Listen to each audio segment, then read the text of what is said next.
I will probably get about 300 grams of carbohydrates every day from things like fruit, watermelon, oranges, mango, coconut water, honey, squash.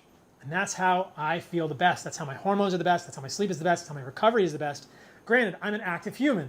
I'm skating on a skate ramp every day. I'm lifting a little weight, and I'm getting in the ocean a few hours to surf. So if you're not as active, you may not need as many carbohydrates, but do not fear fruit, guys. There is so much good research in humans that fruit is healthy for you. There's really no evidence that fruit contributes or causes problems in humans, not fatty liver, not diabetes, nothing. If you have diabetes, if you have insulin resistance, think about this. You may want to lower your carbohydrates a little bit. You're still going to benefit from having them in your diet. Fruit does not cause diabetes. Say it with me. Fruit and carbohydrates do not cause diabetes. Seed oils do over time. This is a good thing to have in your diet. It will improve the abundance signals you're giving to your body. It will lower stress hormones like cortisol, glucagon, epinephrine, and others. You don't want the stress hormones. You want to give your body the nutrients it needs to have a signal of abundance, and having fruit and honey is the way to do that. If you want to try some starches, it's not the end of the world. It's kind of a gray area, but I have found that I feel best, and a lot of people that I've worked with feel best when they avoid things like white potatoes or white rice. Some people do okay with starch like white potatoes or yuca, but all of these come with other issues. White potatoes and yuca have significant amounts of oxalates, other lectins. It's a gray area, guys. If you want to do some roots, you can cook them, but I found that I feel best, and this is why I recommend at least starting this way on an animal-based diet with fruit or squash, which is actually a fruit. And I've actually left out avocado. A lot of people love avocado. That's a fruit as well. So there's a lot of things people think about as vegetables that are fruit.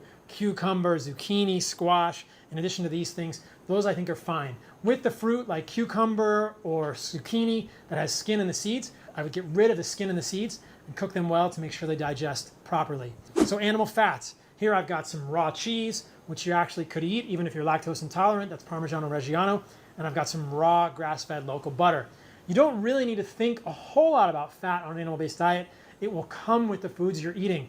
In general, I would recommend something around 40% of your calories from fat, 40% of your calories from carbohydrates, give or take, 20% of your calories from protein or a little bit less.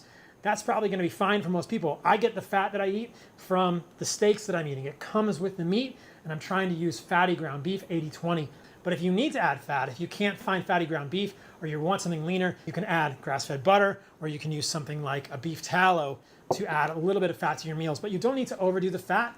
Your body will kind of give you a signal here. You don't want to go too low on your fat. You definitely don't want to go below, much below 30 or 20% on your fat, because you will not feel good. Your hormones will not be optimal, and you will be craving fat like crazy. So raw dairy is something that I've added the last few years of my life. It's been a very valuable thing for me. I'm a huge fan of raw milk. This is raw goat's milk. If you can't find raw milk where you are, look at realmilk.com to find a farmer near you who may have a co-op that you can find raw milk. I found that even with a history of being lactose intolerant, over time, I was able to drink raw milk. I gradually increased it, but raw milk contains bacteria that can populate your gut and can digest their own lactose. If you're lactose intolerant, do not fear, just find some good raw dairy. If you want to, experiment with this and gradually include that in your diet. And you'll probably be able to do things like milk or even raw cream, but raw matters, guys. I do not include pasteurized dairy in my diet. I think that once you pasteurize milk and cheese, it has the potential to become much more immunogenic. So this is a raw cheese. That is a Parmigiano Reggiano.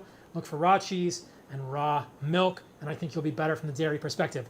Why include dairy at all? Because dairy contains unique nutrients that are not found other places here, like calcium, and it has more of certain things that help balance the stuff out. I feel better with dairy in my diet, and I think you will too. It's a unique food that has value for humans, and there's good evidence that the whey protein in dairy is quite helpful for us and can even improve antioxidant status